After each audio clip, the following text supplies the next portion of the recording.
और कली आकर परीक्षित के सिर पर सवार हो।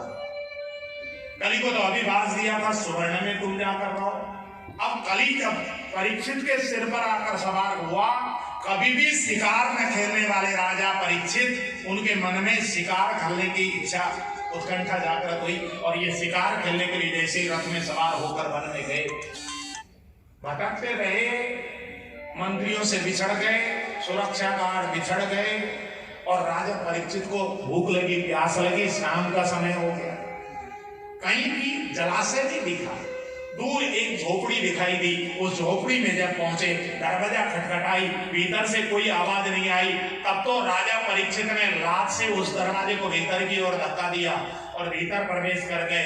भीतर एक बाबा जी ध्यानस्थ अवस्था में बैठे हुए थे, नेत्र बंद थी उनकी, और समाधि में बैठे हुए बाबा जी को जैसे ही देखा, समीक ऋषि वहां समाधिस्थ थे, समीक ऋषि को इन्होंने देखते ही प्रणाम किया, लेकिन समाधिस्थ अवस्था के ऋषि, उनको कुछ भी पता नहीं, वो तो बिल्कुल ध्यान में मग्न है, उनको पता ही नहीं कि राजा परीक्षित आए। लेकिन राजा परीक्षित ने बार बार अपना परिचय दिया और हाथ जोड़कर प्रार्थना की, ऋषिवर मैं आपके यहाँ पानी पीने के लिए आया हूँ, मैं प्यासा हूँ, मुझे पानी पिलाने की कृपा करें। लेकिन समाधिस्थ होने के कारण ऋषि को पता ही नहीं चला कि परीक्षित राजा आया। अब तो राजा परीक्षित को बड़ा क्रोध आया कि मेरी आवाज सुनकर भी ये ऋषि ढोंग करता। राजा परीक्षित बिल्कुल तिलमिलाकर क्रोध के मारे जब कुटिया से बाहर निकले, एक मरा हुआ सांप उनको प्रतीत हुआ, उस सांप को अपने बाण के तरकस से निकाला और तीर से उठाकर लेकर आए और ऋषि समीक के गले पर जैसे ही फहराया। क्रोध के मारे आग बबूला होकर राजा परीक्षित जैसे ही अपने राजभवन की ओर वापस गए, रथ में सवार होकर, जैसे ही राजभवन में जाकर मुकुट उतारी,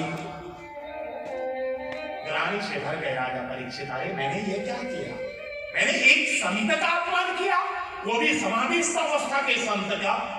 धिक्कार है, मुझे दंड मिलना चाहिए। किस तरह से मुझे दंड मिले? वो जाकर सीधे पूजा गर्भ में जाकर बार बार गोविंद की प्रार्थना करने लगी, गोविंद मेरी रक्षा करो, ठाकुर मेरी रक्षा करो। इधर वो ग्लानि से भरे हुए राजा परीक्षित, इधर समीक ऋषि के पुत्र श्रृंगी ये कौशिकी नदी में स्नान कर रहे थे।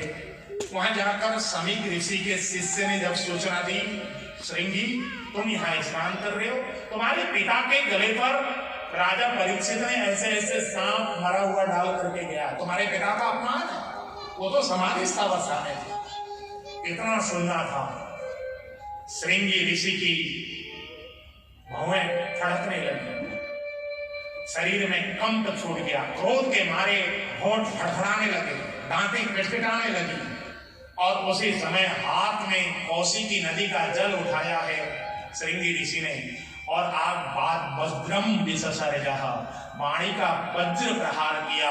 इति लंघित मर्यादम तक्षका सप्तमे हनि दंशति स्म कुलंगारम नौदिकों में ततद्रोहम। हे कुलद्रोही परीक्षित, तूने आज निरपराध एक संत का अपमान किया है, इसलिए मैं आज तुझे श्राप देता हूँ, तुझे वाणी का वज्र प्रहार करता हूँ, तुझे आज के 7वें दिन तक्षकनाग आकर दंशन करेगा, तेरी मौत हो जाएगी। जैसे ही वज्रम विससर्जः, वाणी का वज्र को प्रहार किया, उसी समय परीक्षित तो थर थर थर थर कांपने लगे, परीक्षित के मन में घबराहट बहुत ज्यादा बढ़ने लगी। उस समय आकाशवाणी से राजा परीक्षित को जैसे ही यह शब्द सुनाई दिया कि राजन तुझे तुम्हारे ऊपर श्राप लगा,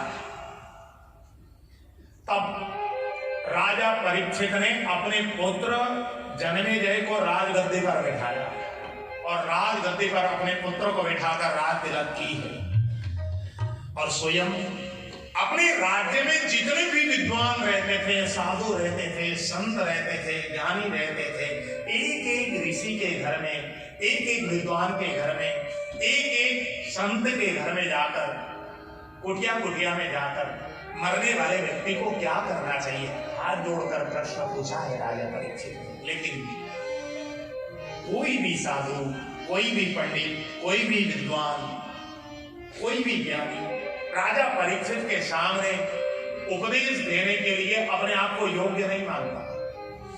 और जब पता लगा है इन ऋषि मुनियों को राजा परीक्षित के पीछे पीछे, राजा परीक्षित के कल्याण के लिए राजा परीक्षित के पीछे पीछे ये सब के सब जब आगे बढ़े, परीक्षित सुखताल में गए हैं, वटवृक्ष के नीचे बैठे हैं और परीक्षित के कल्याण करने के लिए वहां पर बहुत ऋषियों का आगमन हुआ है, जिनको भी पता लगता है कि राजा परीक्षित को 7वें दिन में तक्षक नागदंशन करेगा, ऐसा श्रृंगी का श्राप लगा है। तो एक एक करके ऋषि राजा परीक्षित की मुक्ति की हेतु करने के लिए वहां पर एकत्रित होते जा रहे हैं। तो कौन कौन ऋषि आए, इनकी पूरी यहां पर लिस्ट बताई गई है। अत्रि वसिष्ठस्य वनसर्वा गणेशनेमि भृगुरं विरासं पारासयोगानि सुगोत्ररामा उपकृन्द्रमते महाहो मेधावी गिर्वे बलराष्ट्रसेनो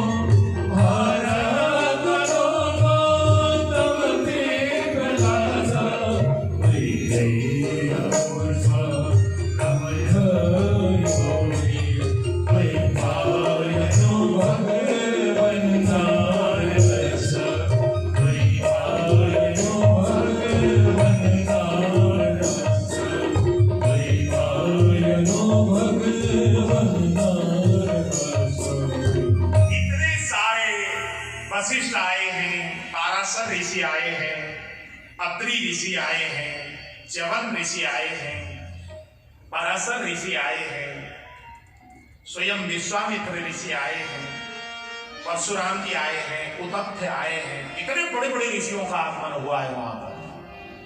और सभी ऋषियों के चरण में जाकर मरने वाले व्यक्ति को करना क्या चाहिए, ये प्रश्न पूछा है परीक्षित ने। लेकिन कोई भी ऋषि, वशिष्ठ जैसे ऋषि, पाराशर जैसे ऋषि, वेदव्यास जैसे ऋषि, कोई भी अपने आप को परीक्षित को उपदेश देने योग्य नहीं माने, सब मौन। और उसी समय अचानक सामने की ओर से एक 16 साल का बहुत दिव्य महापुरुष का आगमन हुआ है। तत्राभवत् भगवान् व्यासपुत्रो यदृच्छयागामटमानोन्तेष अलक्षणिको निजलाभतुष्टो मृतस्य बालय्यवधूतलेश तं द्वैष्टवर्षं सुकुमारपाद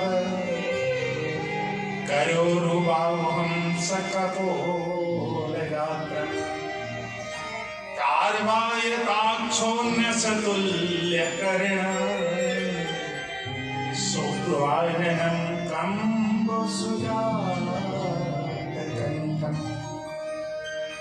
बोलिए सुखदेव भगवान की। बहुत दिव्य महापुरुष सुखदेव भगवान का आगमन हुआ है। 16 वर्ष की उनकी उम्र है। कभी भी वो 16 साल से ज्यादा जैसे लगते नहीं, और सीधे आकर जैसे व्यासासन पर विराजमान होने वाले थे। उसी समय पाराशर और वेदव्यास, इनके पिता और दादा और परदादा वशिष्ठ, ये तीनों आए। इन्होंने इनको कौफीन वस्त्र पहनाया, क्योंकि पुराण का वक्ता कोई भी दिगंबर वेश में पुराण का वाचन नहीं कर सकता, इसलिए इनको आकर कौफीन वस्त्र पहनाया। और जैसे ही व्यासासन पर आरूढ़ हुए हैं सुखदेव भगवान, परीक्षित नतमस्तक हो गया और साष्टांग प्रणाम करने लगा और गुरुदेव के रूप में प्रतिष्ठापित करके नतमस्तक होकर अपने गुरुदेव को, सुखदेव भगवान को प्रणाम किया।